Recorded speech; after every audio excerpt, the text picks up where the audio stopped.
Selamat sore teman-teman sekalian. Assalamualaikum warahmatullahi wabarakatuh.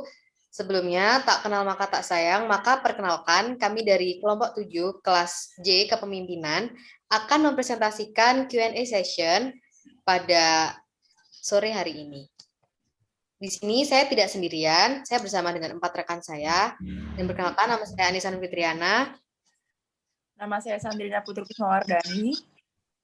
Nama saya Nafizatri Permatasari. Nama saya Rizka Widianingtyas Putri. Nama saya Ahmad Hafiz Diandri.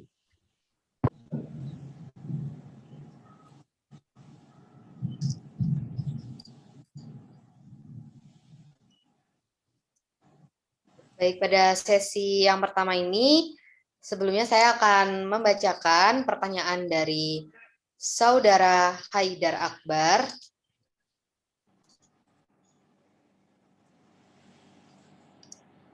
Jadi, pertanyaan dari Saudara Haidar Akbar adalah, di dalam makalah dijelaskan bahwa Burns tahun 1978 menempatkan etika sebagai inti dari kepemimpinan. Dan tetap saja terdapat sisi gelap kepemimpinan yang mencontohkan kepemimpinan yang tidak etis dan merusak. Kemudian dipertegas dengan Lipman-Bullman tahun 2005 yang menyatakan bahwa pemimpin yang beracun adalah yang ditandai dengan perilaku destruktif, seperti memperburuk pengikutnya serta melanggar hak asasi manusia. Lipman-Bullman mengidentifikasikan banyak hal karakteristik pribadi disfungsional yang ditunjukkan oleh pemimpin yang merusak, termasuk kurangnya integritas. Kemudian ambisi yang tidak pernah terpuaskan, serta kesombongan dan sikap sembrono. Jadi, pertanyaan dari Saudara Haidar adalah dari definisi di atas, adalah bagaimana cara untuk menanamkan nilai-nilai etika dalam kepemimpinan agar tujuan yang telah ditetapkan dapat tercapai. Lalu, kemudian, apakah nilai-nilai etis ini dapat membentuk suatu budaya dalam organisasi? Dan yang terakhir adalah salah satu upaya penanaman nilai-nilai etis dapat dikembangkan melalui budaya sloganisme. Dan menurut kelompok kami, apakah dari upaya sloganisme tersebut dapat secara efektif menanamkan nilai-nilai etis dalam organisasi ataukah sebaliknya hanya menjadi suatu seremonial belaka?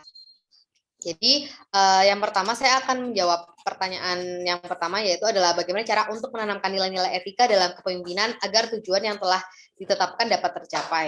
Jadi dasar dari mengembangkan kepemimpinan etis itu adalah meningkatkan tingkat kesadaran tentang bagaimana perilaku dapat berdampak pada kinerja diri sendiri maupun kepada orang-orang di sekitar mereka. Dan ini menurut pendapat dari Wall and Knights tahun 2013. Lalu kemudian Nordhaus mengungkapkan bahwa untuk menjadi seorang pemimpin yang etis akan lebih mudah jika kita mengajukan pertanyaan-pertanyaan ke dalam pemikiran kita. Itu yang pertama adalah misalnya, apakah hal ini benar dan adil untuk dilakukan? Lalu apakah ini sesuatu yang baik untuk dilakukan? Lalu apakah saya menaruh hormat kepada orang lain? Lalu apakah saya jujur terhadap orang lain dan sebagainya. Tetapi untuk menjadi pemimpin yang etis juga perlu secara khusus mengembangkan nilai-nilai hati nurani pribadi yang lebih lembut serta keadilan. Jadi ada beberapa aspek, yaitu ada keadilan, pengampunan, lalu cinta altruistik, serta nilai-nilai penentuan nasib sendiri dari tujuan, keberanian, dan ketahanan. Kemudian penjelasan yang lebih lengkap tentang hal ini dapat diberikan dalam buku tentang menjadi pemimpin yang transpersonal. Tapi sebagai contoh misalnya ada beberapa langkah ketika menjawab pertanyaan apakah seorang pemimpin ini dapat adil. Seperti ada 4 frasa yang saya sebutkan setelah ini, yaitu yang pertama adalah memperlakukan semua orang atas dasar yang sama, lalu menunjuk dan mempromosikan mereka yang paling cocok untuk pekerjaan itu, kemudian membantu orang untuk belajar dari kesalahan, dan mendukung mereka yang terpengaruh secara negatif oleh. Lalu saya menjawab pertanyaan kedua, yaitu apakah nilai-nilai etis ini dapat membentuk suatu budaya di dalam organisasi. Nah, menurut Sein tahun 2004, menyatakan bahwa sebuah organisasi yang mapan adalah organisasi yang berhasil memenuhi tugas-tugas utamanya. Lalu, asumsi dari pemimpin disebarluaskan, dan penanaman asumsi ini dapat dianggap sebagai suatu proses sosialisasi bagi para anggota barunya. Dan pemimpin organisasi dapat mencapai keberhasilan secara konsisten dengan mengirim tanda-tanda yang jelas tentang prioritas, lalu tentang nilai-nilai dan keyakinan-keyakinannya. Lalu kemudian ketika budaya ini ditetapkan dan diterima, lalu budaya ini dapat menjadi alat yang ampuh bagi para pemimpin untuk mengkomunikasikan keyakinan-keyakinan tersebut serta nilai-nilai terhadap seluruh anggota organisasi. Dan manakala pemimpin ini mengembangkan budaya etis, mereka akan mencapai keberhasilan dalam mempertahankan pertumbuhan organisasi, lalu kemudian dalam pelayanan yang baik, lalu kemudian kemampuan untuk mengatasi masalah sebelum masalah tersebut menjadi bencana, dan kemampuan bersaing dengan kompetitor. Lalu kemudian pada pertanyaan ketiga dari Mas Haidar adalah apakah dari upaya sloganisme ini dapat secara efektif menanamkan nilai-nilai etis dalam organisasi ataukah sebaliknya hanya menjadi suatu seremonial belaka. Jadi ada dimensi etika pada upaya sloganisme ini yang mungkin tidak disadari oleh beberapa organisasi. Slogan dapat menimbulkan pertanyaan etika yang serius karena seringkali menjanjikan. Lalu misalnya jika bisnis tidak dapat atau tidak akan memenuhi janji yang dibuat dalam tagline, itu pada dasarnya adalah berbohong kepada pelanggan dan calon pelanggan.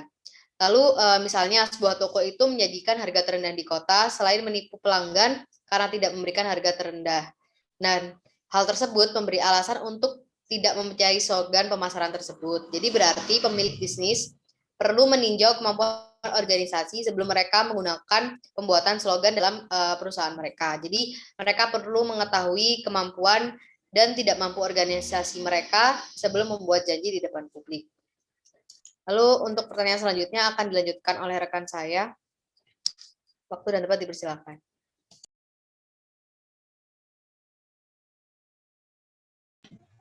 Selanjutnya saya akan menjawab pertanyaan dari Bilqis Amalia, apakah indikator kepemimpinan etis itu bersifat universal dan apakah dan bagaimana jika salah satu anggota organisasi menggunakan kebebasan itu untuk menyalahgunakan yang lain. Jadi saya akan menjawab pertanyaan yang pertama, apakah indikator kepemimpinan etis itu bersifat universal? Jadi menurut House pada tahun 2016, kepemimpinan etis itu berakar pada rasa hormat, layanan, keadilan, kejujuran, dan peduli komunitas.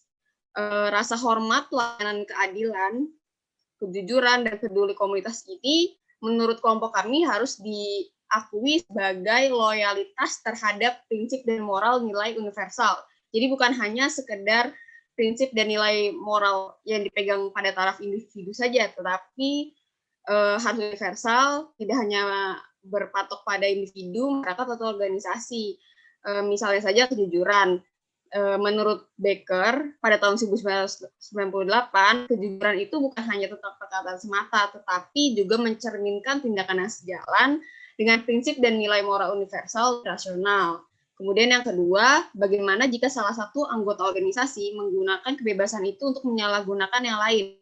Jadi memang pada tahun 1978, Burns telah menyatakan bahwa etika itu sebagai inti kepemimpinan. Tapi memang ada saja sisi gelap dari kepemimpinan yang mencontohkan kepemimpinan yang tidak etis dan cenderung merusak. Contohnya saja, misalnya seorang pemimpin itu menggunakan kepemimpinan untuk yang pribadi. Nah, oleh karena itu, organisasi perlu menggunakan kepemimpinan yang memiliki manajemen konflik yang baik. Contohnya, pengelolaan konflik itu bertujuan untuk mengembangkan dan memberikan serangkaian pendekatan alternatif untuk membatasi dan menghindari kekerasan dengan mendorong perubahan perilaku yang positif bagi pihak-pihak yang terlibat. Jadi mengelola konflik ini dimaksudkan untuk membantu orang yang mengatasi emosinya dan mengetahui tingkah laku mereka agar mereka dapat menyelesaikan apa yang dianggap sebagai perbedaan-perbedaan. Salah satu pengelolaan konflik yang sangat terkenal dari Thomas dan Gilman adalah compromising. Jadi tindakan ini melakukan negosiasi, mencari persetujuan dan menjual ide, kemudian organisasi dapat menemukan solusi yang menarik yang dapat diterima. Pertanyaan selanjutnya akan dijawab oleh rekan saya. Ya, selanjutnya saya akan menjawab pertanyaan dari Adam Dhani Suara, perwakilan dari kelompok 3. Ada 2 pertanyaan. Saya akan menjawab pertanyaan pertama, yaitu kepemimpinan etis apakah bersifat subjektif? Karena etis menurut organisasi A belum tentu etis menurut organisasi B. Nah, Heifetz tahun 1994 menyatakan bahwa tidak ada dasar etis netral untuk teori kepemimpinan, karena mereka selalu melibatkan nilai dan asumsi implisit tentang bentuk pengaruh yang tepat. Nah, perilaku etis ini juga sangat dipengaruhi oleh situasi menurut Brown pada tahun 2006. Nah, perilaku tidak etis di sisi lain lebih mungkin terjadi dalam organisasi ketika tujuan yang tidak realistis ditetapkan dengan tekanan tinggi untuk peningkatan produktivitas. Menurut kelompok kami, teori kepemimpinan etis ini bisa jadi subjektif karena teori ini masih berkembang, jadi agak sulit untuk mendefinisikan kepemimpinan etis ini dengan percaya diri. Penekanannya bagaimanapun fokus pada nilai-nilai kepemimpinan dan faktor situasional. Yang kedua, pertanyaannya, lalu bagaimana cara seorang pemimpin memberikan pengertian kepada anggota-anggota organisasi untuk memahami kepemimpinan etis itu sendiri agar dapat terimplementasi dengan baik. Nah, menurut Yuk tahun 2013, ada beberapa cara agar seorang leader ini mempromosikan perilaku etis di dalam sebuah organisasi. Yang pertama adalah menetapkan standar perilaku yang jelas. Yang kedua, menyontohkan perilaku etis dengan tindakan pemimpin atau tindakan kita. Yang ketiga, membantu orang lain menemukan cara yang adil dan etis untuk menyelesaikan masalah dan konflik. Yang keempat, melawan praktik-praktik yang tidak etis dalam sebuah organisasi.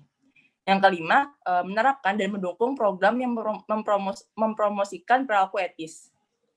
Selanjutnya akan dijawab oleh teman saya. Baik, selanjutnya saya akan menjawab pertanyaan dari Anissa Maulida, perwakilan dari kelompok 4, mengenai kekuatan kepemimpinan etis di mana dikatakan bahwa etika harus dianggap sebagai bagian integral dari domain kepemimpinan yang lebih luas, kecuali untuk pelayan, transfer kepemimpinan nasional, dan otentik. Tidak ada teori kepemimpinan lain yang menunjukkan etika sebagai salah satu dimensi dari proses kepemimpinan. Nah, bisakah dijelaskan lebih detail mengenai etika harus dianggap sebagai bagian integral yang domain kepemimpinan yang lebih luas? Jadi, dalam analisis kebijakan publik, etika itu seharusnya diperhitungkan sebagai dimensi dari setiap langkahnya. Hanya dengan menjadi bagian integral dari kebijakan publik yang tercermin dalam 5 langkah prosesnya, etika itu harus mampu meningkatkan kualitas pelayanan publik tersebut. Di sini ada 5 langkah analisa kebijakan publik. Yang pertama, merumuskan masalah. Dalam merumuskan masalah ini, kebijakan publik harus menampilkan secara jelas hubungan sebab akibat dan klarifikasi masalah, dan terutama harus sudah mengandung alternatif jalan keluar. Jadi tidak jarang konteks yang mengandung analisa lebih luas daripada masalahnya. Nah, pemecah masalah akan memperhitungkan alternatif yang terkandung dalam rumusan masalah tersebut. Dalam analisa kebijakan publik ini, pemecah alternatif yang terkandung dalam rumusan masalah syarat dengan nilai-nilai etika karena sudah mengandung kewajiban dan tanggung jawab pejabat publik dan menyiratkan pilihan nilai. Langkah kedua yaitu seleksi kriteria. Nah, cara memilih kerangka pemikiran untuk merumuskan masalah sudah mengarah ke alternatif pemecahan masalah yang diharapkan. Jadi kriteria itu merepresentasikan visi etika pejabat publik dan pandangan etis masyarakat yang dilayani. Nah, menurut Munger, ada beberapa alasan mengapa kriteria itu harus dipilih. Kriteria yang pertama, harus memfokuskan pada tujuan, bukan pada sarana. Jadi alasan ini bisa dipahami karena dalam logika tindakan, tujuan biasanya menentukan hubungan dengan nilai. Jadi tekanan pada sarana mengalami kegagalan pada rasionalitas instrumental, maka sarana bisa berubah menjadi tujuan pada rasional pada dirinya sendiri sehingga menyimpang dari nilai atau makna. Kriteria yang kedua, harus dirumuskan dalam persyaratan yang jelas dan tepat untuk membantu mengidentifikasi alternatif pemecahan masalah. Kriteria yang ketiga, harus lengkap agar bisa dipertanggungjawabkan kepada masyarakat. Dan kriteria yang terakhir, menunjuk pada aspek-aspek masalah kebijakan yang berbeda sehingga kriteria yang satu melengkapi yang lainnya. Nah, kemudian langkah analisa kebijakan publik yang ketiga itu ada perbandingan alternatif dan seleksi kebijakan. Nah, pada tahap ini tuh digunakan untuk mengevaluasi bobot alasan pro dan kontra terhadap masing-masing alternatif. Dan kemudian diambil keputusan ke arah alternatif yang paling menjawab kebutuhan dan kepentingan publik. Pembobotan alternatif ini mengandaikan prioritas pilihan kriteria yang berbeda dari komitmen pribadi serta organisasi tertentu. Bila komitmen pribadi lemah, maka cenderung mencari alternatif yang lebih mudah, yang lebih memberi keuntungan pribadi.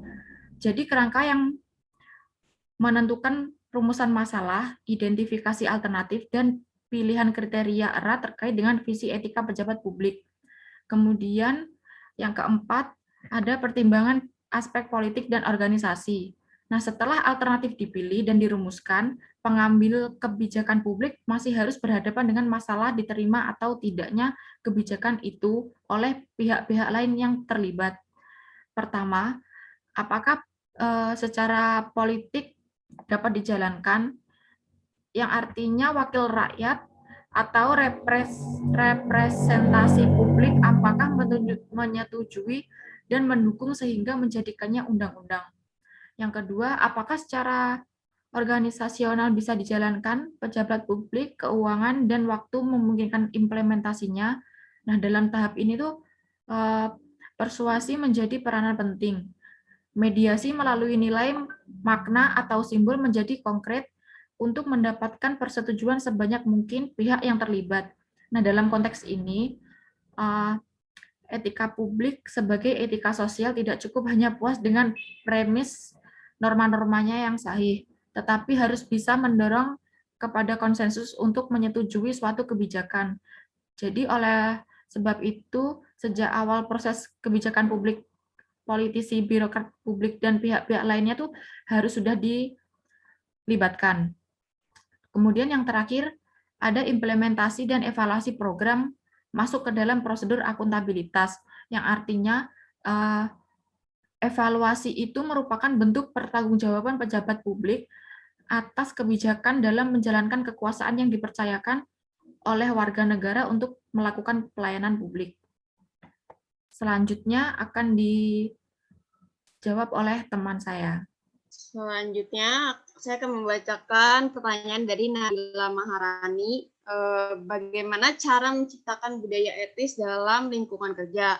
Menurut Kay, pada tahun 1999, memang konsep budaya organisasi beri kesan bagiannya. Jadi, secara definisi, budaya ini adalah keyakinan-keyakinan yang diyakini bersama oleh anggota organisasi. Oleh sebab itu, budaya etis dari susunan terhadap etika dalam organisasi yang diyakini bersama oleh anggota organisasi. Nah, budaya organisasi ini meletakkan batasan-batasan dan memberikan standar perilaku yang pantas dan sesuai bagi anggota organisasi. Budaya organisasi ini juga menyediakan mekanisme kontrol yang dapat membimbing dan membentuk sikap dan perilaku anggota organisasi. Dimensi etis ini mencerminkan etika dalam organisasi yang didefinisikan sebagai budaya etis dalam organisasi. Jadi, budaya etis dalam organisasi adalah dimensi spesifik dari budaya organisasi yang menggambarkan etika dalam organisasi dan dapat memprediksikan munculnya suatu perilaku etis. Kemudian pertanyaan kedua, bagaimana cara kita menjadi pemimpin yang menciptakan budaya di mana tindakan etis itu dihormati? Jadi pada tahun 2004, Shane merekomendasikan 5 mekanisme yang dapat digunakan para pemimpin untuk menjadi alat bagaimana mengajari organisasi memandang, memikirkan, merasakan, dan berperilaku yang didasarkan pada keyakinan diri sendiri. Nah, yang pertama, apa yang secara teratur para pemimpin perhatikan, ukur, dan kontrol. Jadi, tahun 2004 ini, Shane menyatakan bahwa proses ini akan menjadi cara yang sangat baik untuk mengkomunikasikan suatu pesan. Jadi, pemimpin dapat secara konsisten mengirim pesan tentang prioritas, nilai-nilai, dan keyakinan-keyakinan mereka. Pemimpin akan memainkan peranan utama di sini dan penting dalam membangun iklim etis organisasi. Nah, suatu etika organisasi secara moral harus membangun rasa percaya untuk mendapatkan pengetahuan yang akurat yang dibutuhkan untuk membuat keputusan etis. memberitahukan kebenaran itu menjadi salah satu cara yang sangat ampuh untuk membuat bawahan memberi perhatian. Jadi pemimpin yang memberi perhatian pada perilaku moral dan etika mendorong dan memotivasi bawahan untuk memberi perhatian pada hal tersebut juga. Nah, kemudian pemimpin lalu yang kedua, bagaimana pemimpin bereaksi terhadap kejadian kritis dan krisis organisasi. Jadi menurut Shane, organisasi ketika dihadapkan pada masalah kritis, ada cara pemimpin untuk menghadapinya adalah dengan menciptakan norma, nilai-nilai, dan prosedur kerja, dan mengungkapkan asumsi-asumsi penting yang mendasarinya. Krisis dalam organisasi menyebabkan keterlibatan perhatian emosional, terutama bila krisis tersebut mengancam keberadaan organisasi. Nah, karena intensitas keterlibatan emosional ini dapat meningkatkan intensitas pembelajaran organisasi juga, jadi dalam krisis nilai-nilai terdalam individu akan terlihat. Nah, setiap reaksi orang-orang di sini itu akan terlihat. Dan seluruh fokus tentu akan difokuskan pada situasi tersebut. Jadi dalam situasi kritis, pemimpin dapat mempengaruhi budaya organisasi untuk mendukung perilaku moral dan etis yang kuat, serta mendorong penciptaan nilai-nilai baru organisasi. Yang ketiga, bagaimana pemimpin mengalokasikan sumber daya, penghargaan, dan status. Sean juga menegaskan bahwa keyakinan pemimpin itu mempengaruhi pilihan mereka dan tujuan-tujuan mereka. Yang keempat, menjadi role model, mengajari, dan melatih. Jadi Shane mengatakan bahwa pemimpin dan pendiri harus mengetahui perilaku mereka yang tampak memiliki nilai yang sangat tinggi bagi organisasi, khususnya untuk anggota baru. Yang kelima, bagaimana pemimpin menarik, menyeleksi, dan mempromosikan dan mengucilkan. Dalam organisasi ini memang tidak secara sadar, namun para pemimpin harus membangun dasar budaya dalam organisasi dan menyingkirkan nilai-nilai yang tidak diinginkan. Jadi kriteria rekrutmen dan promosi ini didasarkan pada ciri-ciri terbaik yang diinginkan oleh organisasi. Selanjutnya akan dijelaskan oleh teman saya. Baik, selanjutnya saya akan menjawab pertanyaan dari Sela Kustanti dari perwakilan kelompok 1. Di dalam subbab sisi gelap dari kepemimpinan, dikatakan bahwa pemimpin yang merusak seringkali memiliki kisah hidup yang negatif. Ditelusuri ke peristiwa masa kecil yang traumatis, mungkin karena kebencian pada diri sendiri, mereka seringkali mengekspresikan ideologi kebencian dalam pandangan dunia mereka. Lalu, menurut kelompok 7, kalau sedari awal pemimpin tersebut menampakkan sifat destruktifnya, mengapa tetap dipilih menjadi pemimpin, dan adakah faktor lain yang menyebabkan pemimpin menjadi destruktif selain masa kecil yang traumatis? Nah, menurut kelompok kami, kenapa pemimpin yang dari awal sudah menunjukkan sifat destruktifnya tetap dipilih menjadi pemimpin?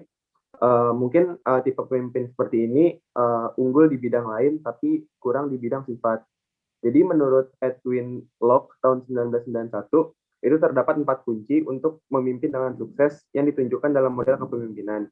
Yang pertama itu ada motivasi dan sifat-sifat pemimpin. Yang kedua itu ada pengetahuan, keahlian, pengalaman, dan kemampuan atau knowledge. Yang ketiga ada visi, dan yang keempat ada implementasi dari visi tersebut. Nah, pemimpin yang bersifat destruktif ini mungkin kurang di bidang sifat-sifatnya. Mungkin sering pemimpin seperti ini sering menyalahkan bawahan atau mengeluarkan sifat-sifat negatif yang lainnya.